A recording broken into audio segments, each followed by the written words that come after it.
Graça e paz, irmãos. Estamos aqui para, mais uma vez, mesmo online, mesmo à distância, cultuar ao nosso Deus.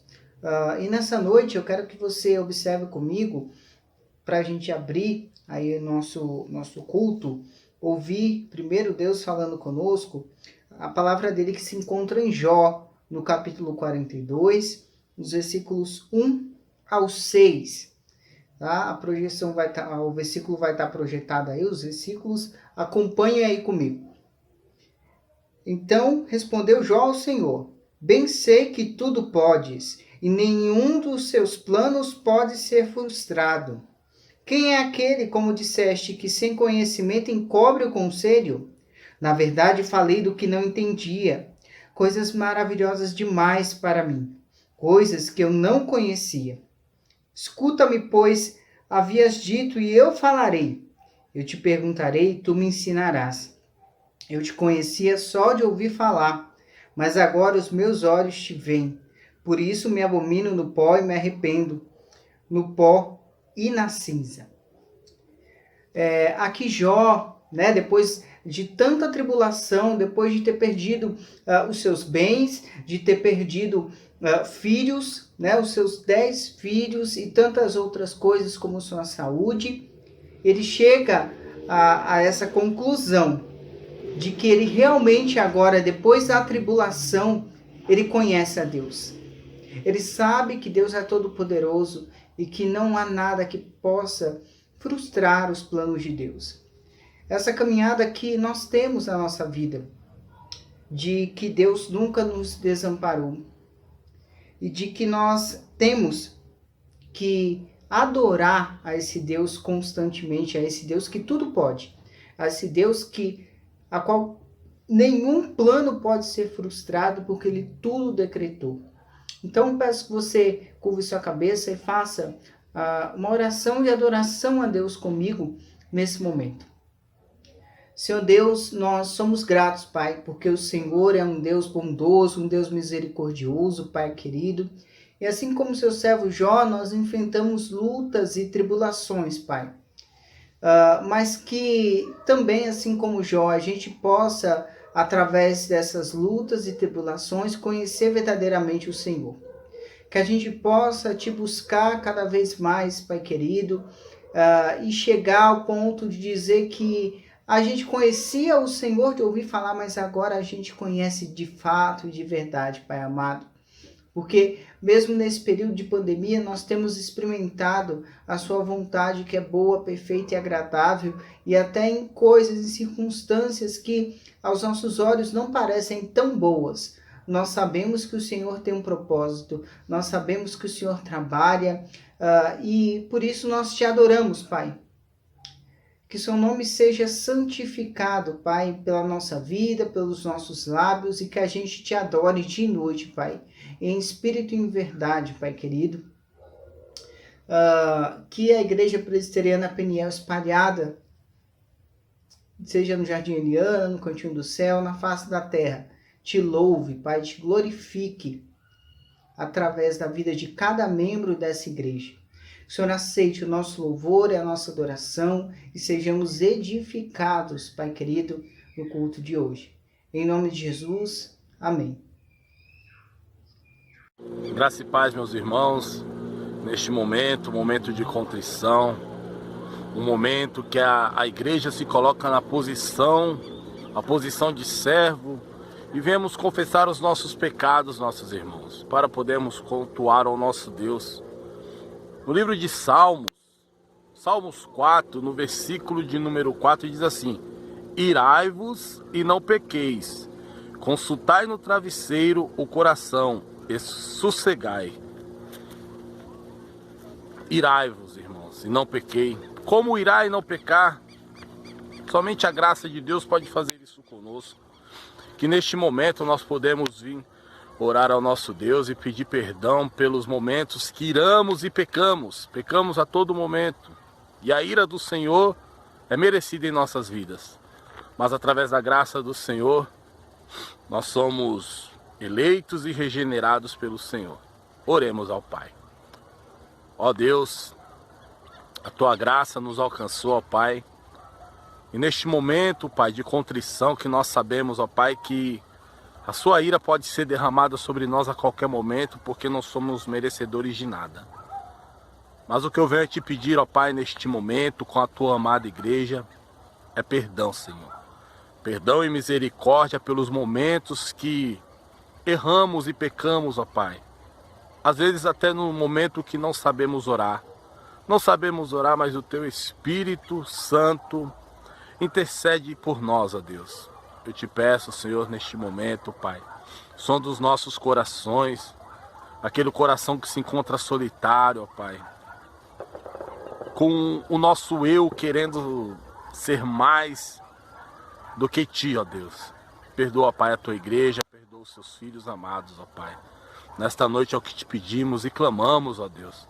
Ouça a nossa oração. Ouça a oração do Teu servo e da Tua serva, Pai, que clama por misericórdia. Em nome de Jesus que nós oramos, ó Pai. Amém. Amém, meus irmãos.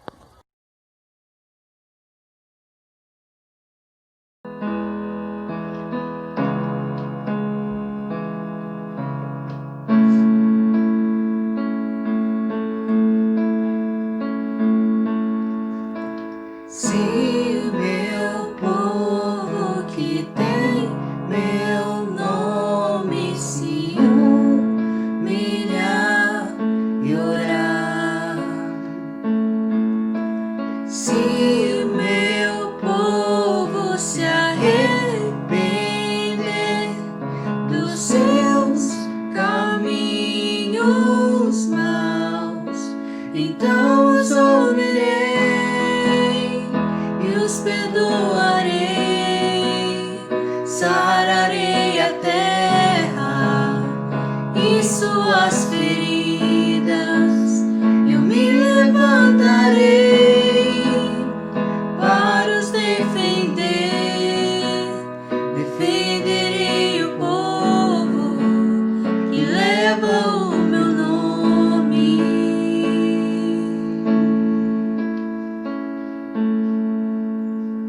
Se buscares a minha face ao invés das minhas mãos, se orares uns pelos outros e não por coisas vãs, então os ouvirei e os perdoarei, sararei a terra e suas feridas, eu me levantarei para os defender, defenderei o povo que leva o meu nome, então me lembrarei das minhas promessas, ouvirei as preces e sararei a terra. Nos erguerei de novo, ainda nesse tempo, como um só povo que pede por renovo.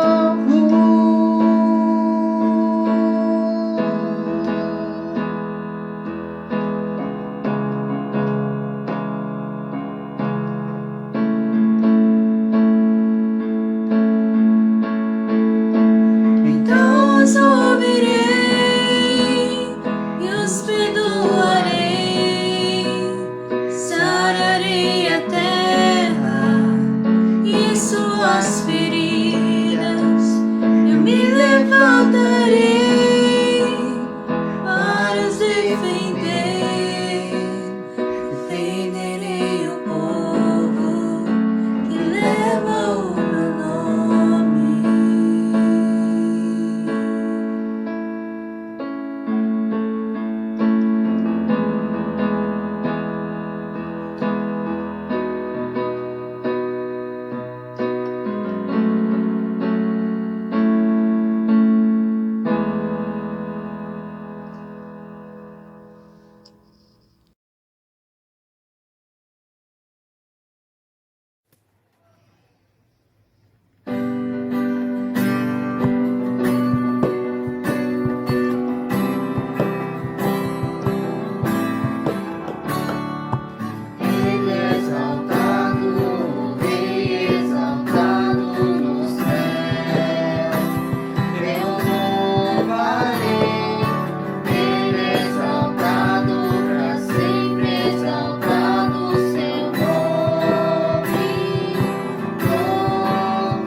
graça e a paz do Senhor nosso Deus, amado irmão da Igreja Presbiteriana Peniel. Eu sou o seminarista Ian e nós temos estudado acerca do tema o cristão e a política. Especialmente temos estudado esse tema à luz de Romanos capítulo 13. Dessa forma eu convido você que abra a sua Bíblia em Romanos capítulo 13. Nós leremos do verso 1 até o verso 7, ainda que hoje a nossa exposição ela se foque nos versículos 6 e 7. Então, abra sua Bíblia comigo, Romanos 13, do verso 1 até o verso 7, assim diz a palavra do nosso Deus. Farei a leitura. Todo homem esteja sujeito às autoridades superiores, porque não há autoridade que não proceda de Deus, e as autoridades que existem foram por ele instituídas, de modo que aquele que se opõe à autoridade resiste à ordenança de Deus, e os que resistem trarão sobre si mesmos condenação. Porque os magistrados não são para temor quando se faz o bem, e sim quando se faz o mal. Queres tu não temer a autoridade? Faze o bem e terás louvor dela, visto que a autoridade é ministro de Deus para o teu bem. Entretanto, se fizeres o mal, teme, porque não é sem motivo que ela traz a espada, pois é ministro de Deus, vingador, para castigar o que pratica o mal. É necessário que lhe estejais sujeito, não somente por causa do temor da punição, mas também por dever de consciência. Por esse motivo também pagais tributos, porque são ministros de Deus, atendendo constantemente a este serviço. Pagai a todos o que lhes é devido, a quem tributo, tributo, a quem imposto, imposto, a quem respeito, respeito, a quem honra, honra. Irmãos, nós dividimos esse texto de Romanos 13, 1 a 7, em três partes. Do versículo 1 até o versículo 4, nós temos a ordem geral de submissão à autoridade como um dever do cristão. A afirmativa do verso 1 ao verso 4 é: a submissão à autoridade é um dever do cristão. Esses versos apresentam ainda duas razões do porquê a submissão à autoridade é um dever do cristão. A primeira razão é porque a autoridade é uma instituição divina. Foi Deus quem criou o Estado e, mais especificamente, é Ele quem escolhe os governantes e é Ele quem direciona os governantes de acordo com a sua soberania, de acordo com a sua vontade excelente sobre tudo.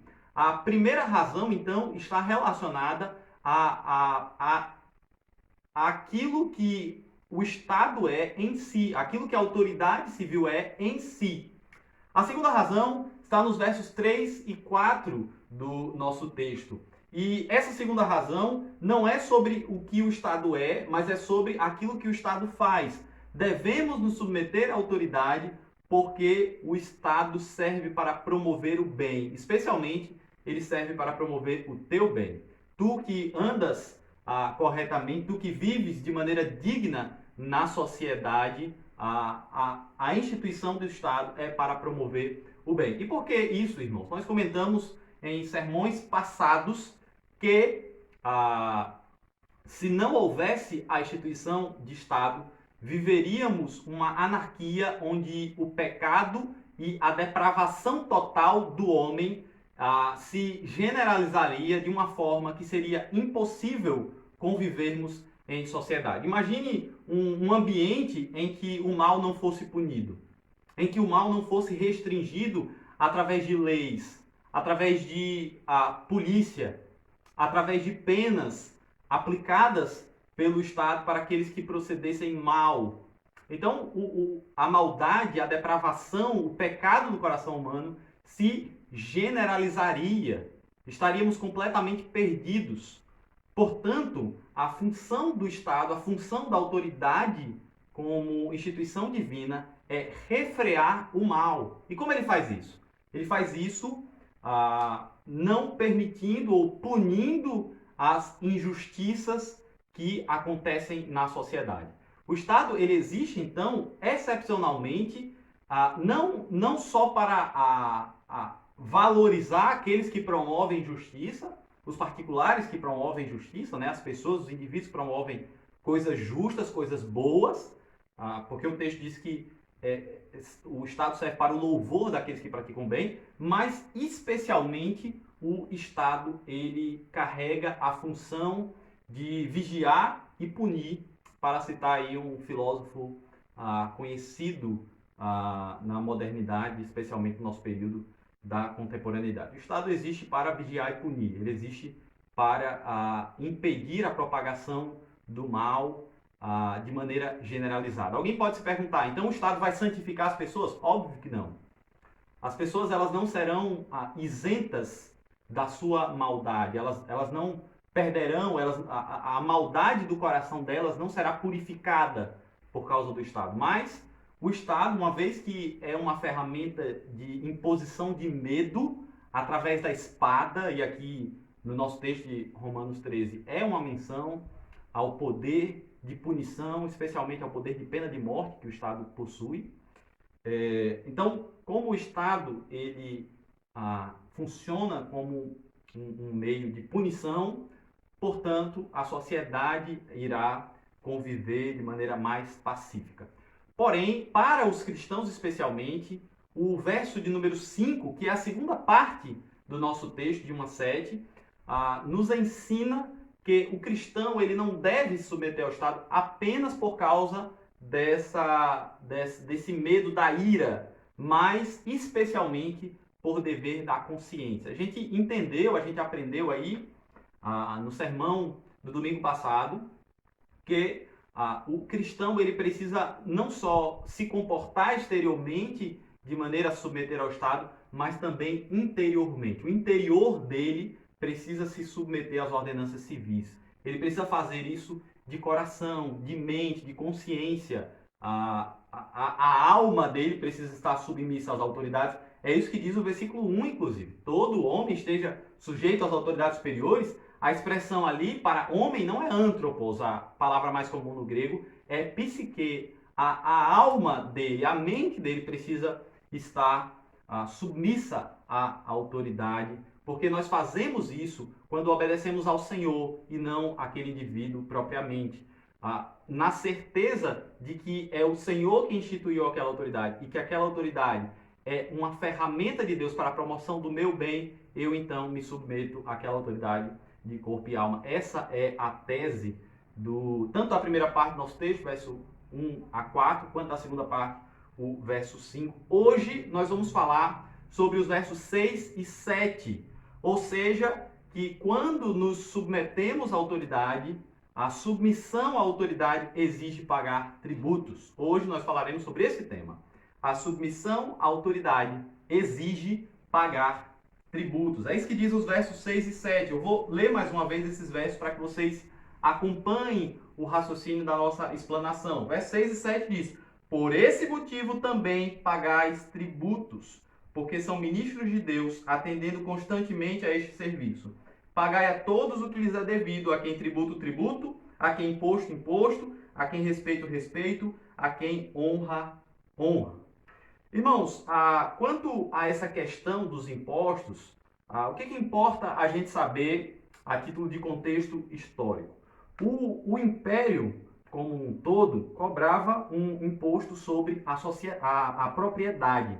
Esse imposto sobre propriedade que o Império Romano cobrava era muitas vezes cerca de 1% do valor daquela propriedade. E também existia a cobrança de um imposto principal. Províncias locais e reinos adicionavam mais impostos. Então existia aquele imposto geral do Império Romano, sob ordem do imperador, e era um dinheiro que seria levado para Roma, mas também existiam impostos locais cobrados ali para sustentar a administração local, a administração de determinada província, de determinada região do Império Romano. Vocês devem lembrar que Jerusalém era uma dessas regiões. Paulo está escrevendo, está falando para os romanos que estão, a igreja que está em Roma, de modo que ali existiam impostos específicos para a organização daquela cidade. Para que eram usados aqueles impostos? Para financiar estradas, para governar de uma maneira geral, para apoiar os exércitos nas batalhas de ampliação do Império Romano, até mesmo para a construção de templos romanos. Alguns desses templos, templos de adoração ao imperador, de adoração a deuses pagãos, etc. A honra no império também era devida a funcionários. Sabemos que essa questão dos impostos, irmãos, como é a última coisa que o apóstolo Paulo fala, esse aspecto do imposto é central no argumento do apóstolo Paulo. Um estudioso, Celtônio, ele relata lá na época da antiguidade que os impostos eram exorbitantemente altos por causa da quantidade de impostos que existia.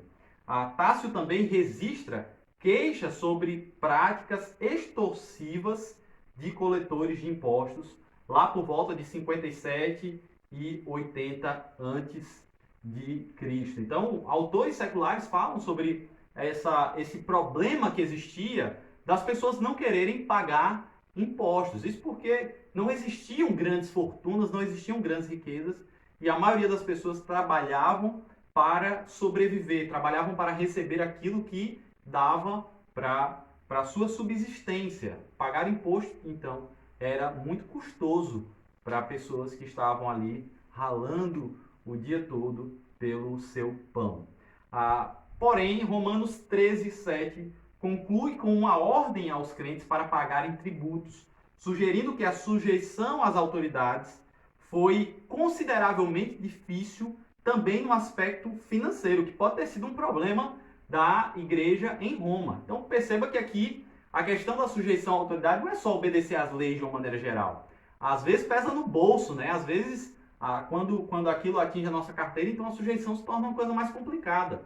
Imaginem o tanto de cristãos que não devem ter se articulado para não pagar aqueles impostos, defendendo que a sujeição ao Estado era algo indevido, que as pessoas precisavam se rebelar, que imposto era roubo, etc, etc, etc, etc. Né? Movidos por ambição financeira, por estar ali responsável pelo seu dinheiro e tudo mais. O que o contexto da epístola aos Romanos nos ensina sobre isso? Irmãos, a grande argumentação aqui do verso 6 e 7 é que a autoridade é serva e trabalhadora de Deus para promover o bem. Desse modo, pagar impostos é não só uma obrigação por causa da sujeição, mas também uma forma de recompensar o trabalho que a autoridade civil tem ao cumprir o seu papel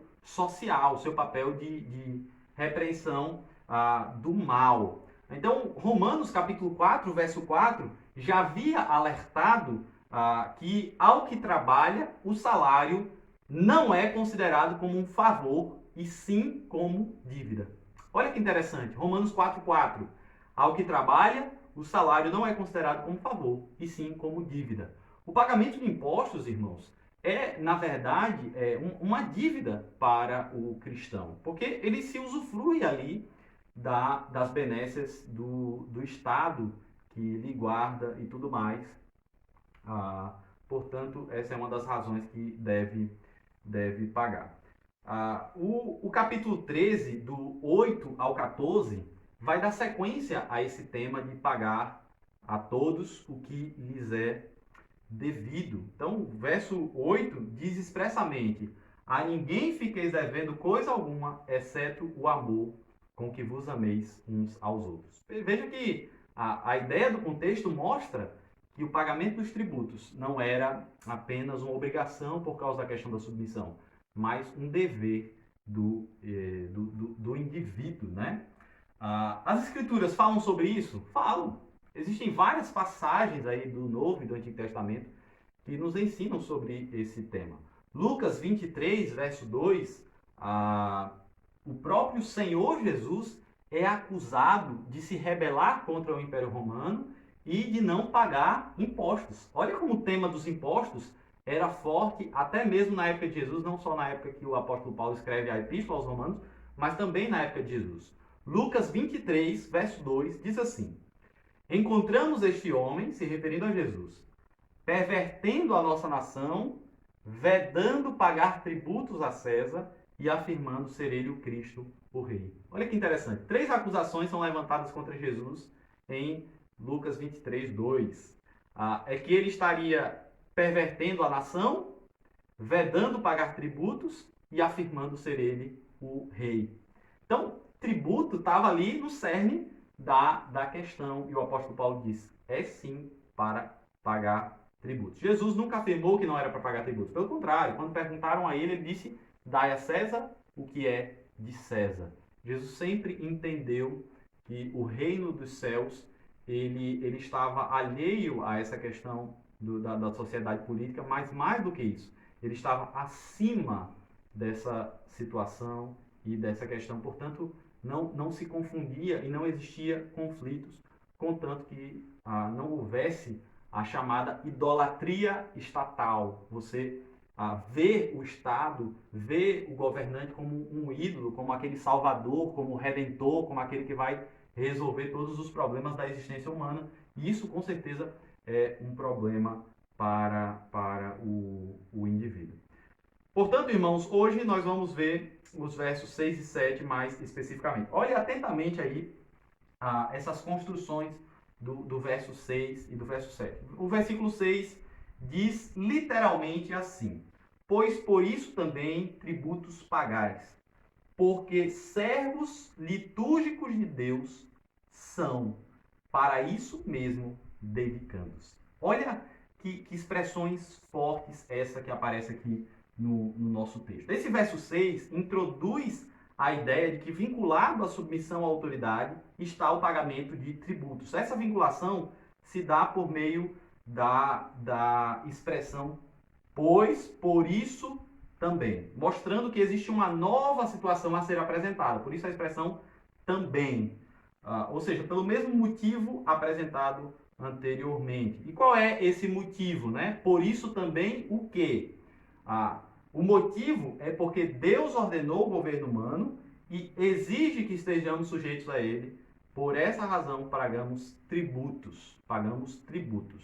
A palavra aqui traduzida por tributos referia-se especificamente aos impostos pagos pelas pessoas, em particular por aqueles que moravam em uma nação conquistada para os seus governadores estrangeiros, o que tornava o imposto algo ainda mais pesado. Esse imposto, em geral, era uma combinação de um imposto sobre propriedade e também sobre renda, né? A diferença de imposto sobre propriedade e sobre renda é bem simples para nós. A propriedade é aquilo que eu adquiri, existe um imposto embutido ali na aquisição, ou eu preciso pagar. Às vezes é embutido, às vezes não preciso pagar para o Estado pelo fato de ter uma propriedade. E o imposto sobre a renda é uma vez que eu lucro, uma vez que eu pratico comércio ou qualquer coisa desse tipo, eu preciso pagar um percentual para o Estado. Irmãos, no entanto, no verso 6, essa palavra aí para tributos é um pouco mais ampla. Diz respeito aí a todas as taxas, impostos, contribuições que o império cobraria dos seus, né? Então, a gente precisa entender essa palavra como uma palavra muito abrangente. É toda a contribuição financeira que nós damos para a manutenção da autoridade. A expressão usada aí para pagar tributos, o verbo pagar, ele normalmente tem o sentido de completar os tributos. Aqui a ideia é de pagar mesmo. O verbo, na língua original, não está no imperativo. O verbo está no presente do indicativo. Aqui, o apóstolo Paulo, ele está não ordenando ainda, no verso 6, ele não está ainda ordenando o pagamento de tributos, ele está simplesmente afirmando aquilo que eles faziam. O que ele está dizendo é, olha, é por isso que vocês pagam.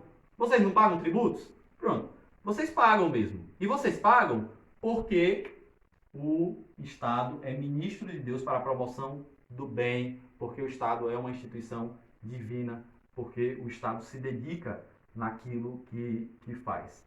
Então tem uma outra expressão aí no nosso texto importante que ressalta aos olhos do verso 6 ainda. O texto diz: pagamos tributos porque são ministros de Deus, atendendo constantemente a este serviço. Ainda em Romanos 13, tem outras duas partes do texto que a expressão ministro de Deus aparece, ela surge no nosso texto. Então, no versículo 4, o texto diz assim: visto que a autoridade é ministro de Deus para o teu bem. Então, é a primeira vez que o texto aparece.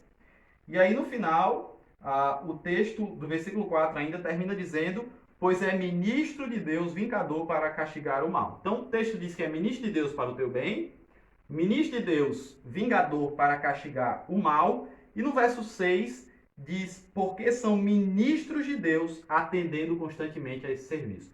As duas primeiras vezes que a palavra ministro aparece, a expressão que está na língua original é a expressão diáconos. Olha que interessante, eu havia falado sobre isso. A autoridade é diácono de Deus para a promoção do bem. Essa é a expressão que aparece aqui, diáconos. A terceira vez que aparece aqui no verso 6, sabe qual é a palavra? A palavra é liturgos.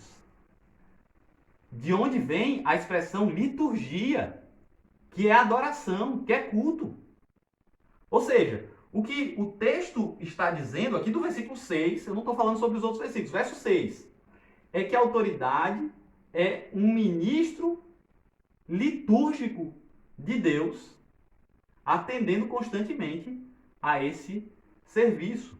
Mas, espera aí, Ian, o que essa ideia de ministro litúrgico de Deus significa para nós? Então, essa expressão, liturgia, ela está associada ao culto divino. Aqui não tem o propósito de falar sobre o culto estrito sensu. A ideia, irmãos, é de enfatizar o respaldo divino para o exercício da autoridade. A ideia é que, assim como existem autoridades litúrgicas, também existe autoridade civil.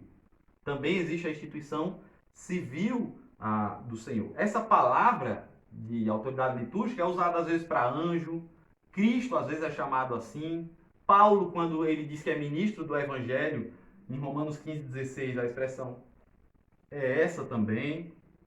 Aqui, a função é de um administrador das funções públicas, mas como que comprometidas com Deus, como que comprometidas com o Senhor, nosso Deus. Então, e o que está associado a essa atividade litúrgica aqui da autoridade? A expressão aí é que são ministros de Deus atendendo constantemente a este serviço. Aqui é mais uma razão para o pagamento de tributos. Irmãos, o dever de pagar tributos, o verbo aí, ele aparece no tempo presente, presente indicativo. Eu falei isso para vocês. Não é um imperativo, né? E por que devemos pagar continuamente tributos? Essa é a ideia do tempo presente, pagar continuamente tributos. Porque o texto diz que eles são ministros de Deus para o bem, e aqui a expressão também aparece no presente, o que dá uma ideia de continuidade. E o texto diz que eles se dedicam continuamente nas suas funções. Essa expressão aí é interessante para nós, porque o tempo presente indica que a autoridade persiste em fazer uma coisa. Ela se ocupa com empenho, constantemente, na execução de determinado serviço, até que a gente chega no verso de número 7, e aí no verso 7 nós temos realmente um imperativo ali, uma ordem expressa da parte de Deus por meio do apóstolo Paulo para os cristãos. Pagai, pois, a todos as suas dívidas. Pagai a todos aquilo que é devido. Essa expressão pagai é o grande imperativo, é a grande ordem aqui desse verso 6 e 7, né? E todas as razões anteriores estão subordinados a essa grande ordem. O que a gente tem que pagar?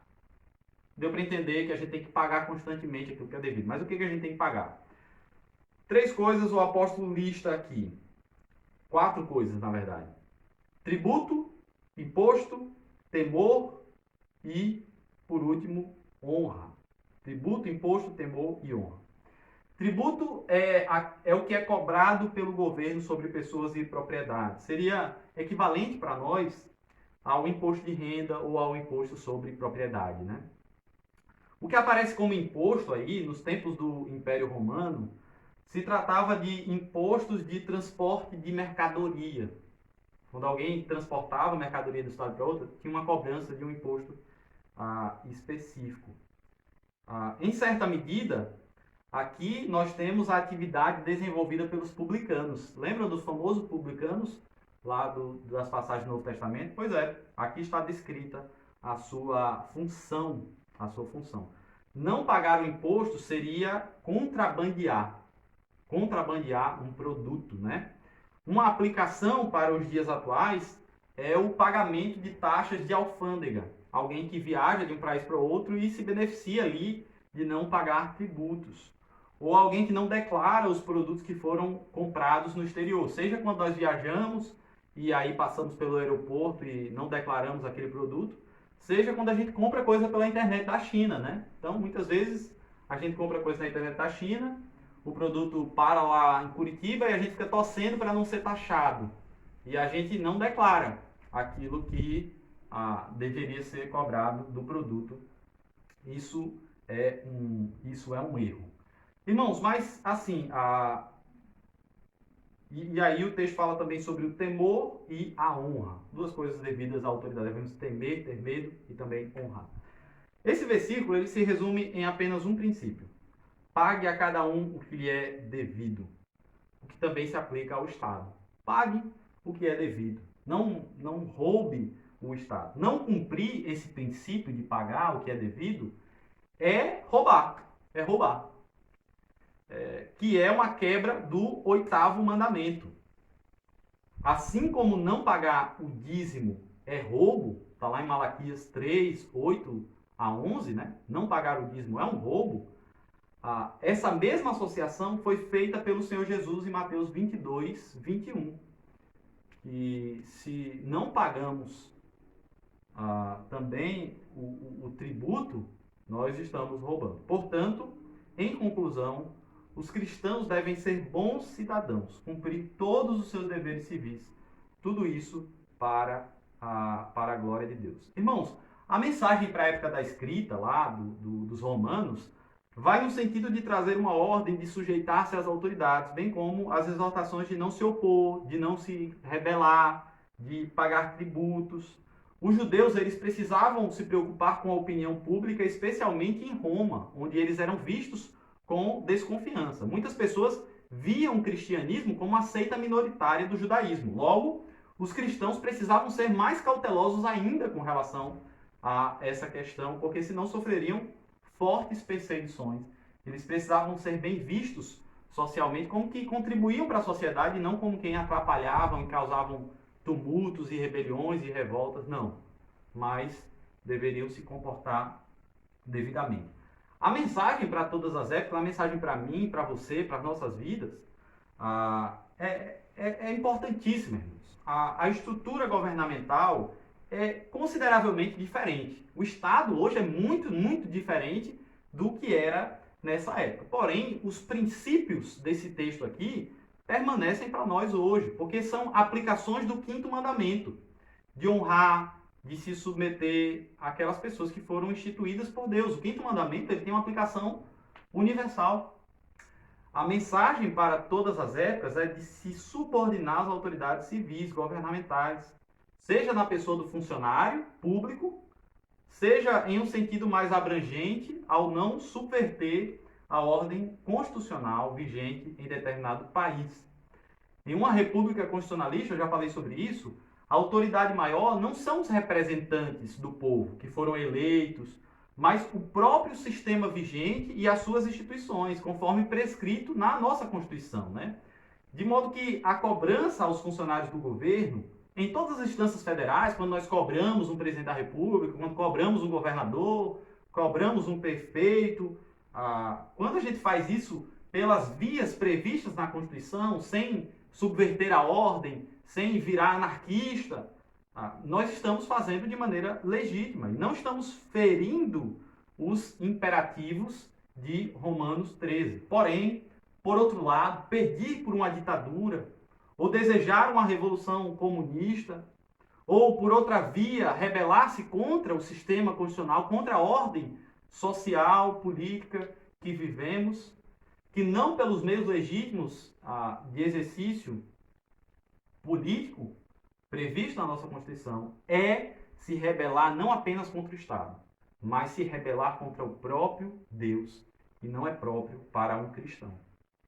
Em nosso texto ainda é revelado que ao cristão de todas as épocas, ele pode ter plena certeza de que quem instituiu as autoridades do seu tempo foi Deus.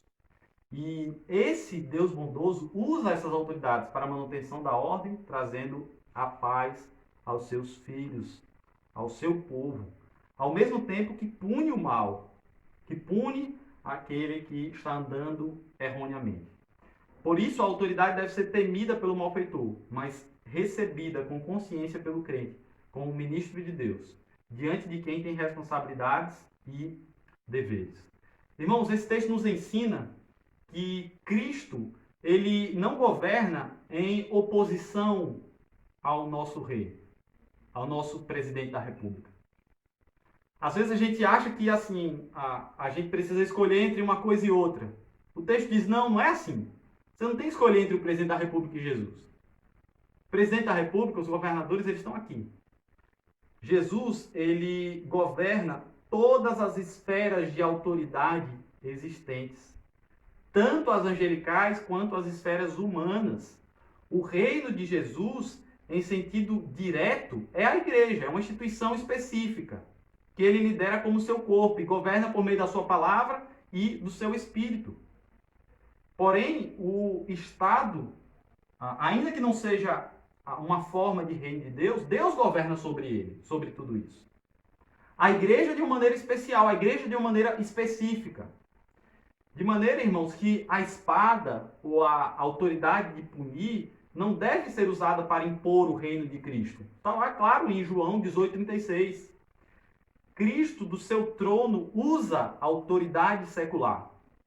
Ele usa a autoridade secular. Cristo, do seu trono nos altos céus, usa a autoridade secular para manter a paz civil e a ordem.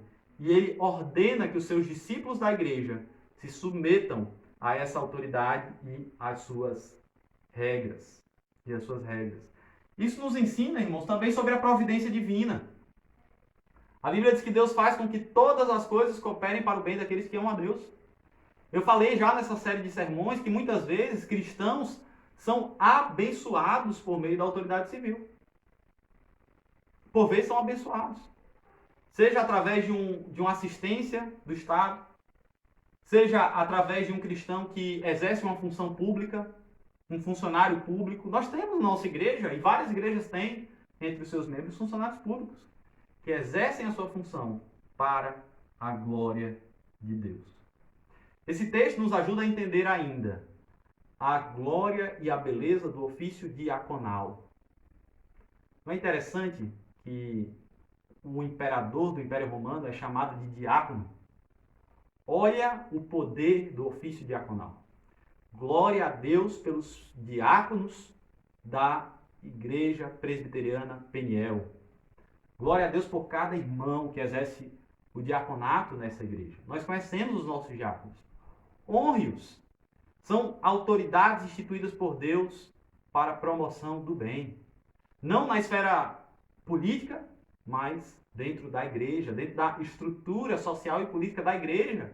Eles são as autoridades instituídas por Deus para nos governar, para cuidar de nós como de fato é devido, amados irmãos. Irmãos, esse texto nos ensinou tanta coisa. A política é tema para a igreja, sim, contanto que esteja dentro da revelação bíblica. Política partidária, não, de maneira nenhuma. Mas se nós nos limitarmos à revelação das Escrituras, a gente precisa estudar esse tema. A gente precisa se aprofundar nesses ensinos. Devemos pagar os tributos que nos cabem, como igreja ou como particulares. Fazer o que nos é devido. Deus usa tudo para o bem dos eleitos, ainda quando esses sofrem perseguição da autoridade civil. É Deus quem está no controle. Lembra da história dos hebreus do Egito? Lembra? Quem era que endurecia o coração de Faraó para mostrar a glória de Deus? Era o próprio Senhor. E tudo isso para o bem do seu povo e para a glória do nosso Senhor. Portanto, glorifica a Deus por meio dessa revelação tão sobrenatural para as nossas vidas, que traz tantos imperativos para organizar a nossa vida, a nossa prática, o nosso coração e tudo mais. Que Deus te abençoe, meu irmão. Reflete, medita nessa palavra e põe em prática. Transforma a mente, transforma o coração e coloca em prática todas essas palavras. Deus te abençoe. Um forte abraço.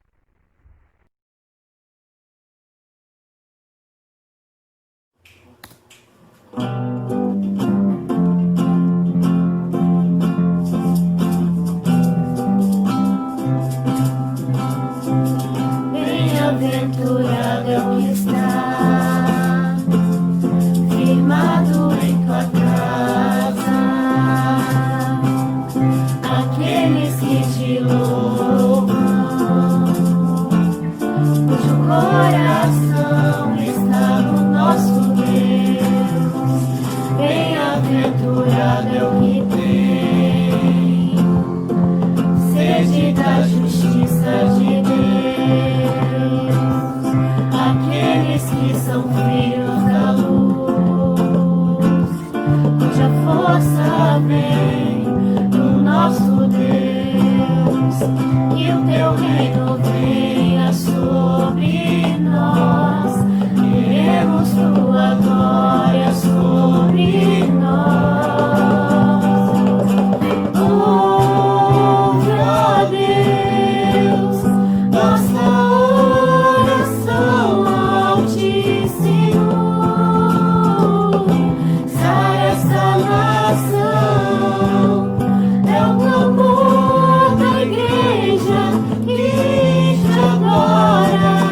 Ouve, ó Deus, nossa oração ao Ti, Senhor.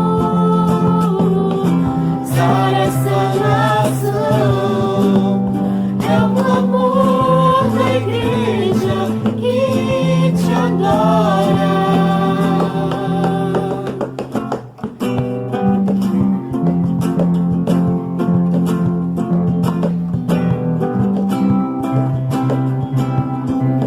Bem-aventurado é o que está firmado em tua casa, aqueles que te louvam, cujo coração está no nosso Deus. Que o teu reino venha sobre nós, queremos tua glória sobre nós. Ouve, ó Deus, nossa oração ao Ti, Senhor. Sara essa nação, é o clamor da igreja que te adora.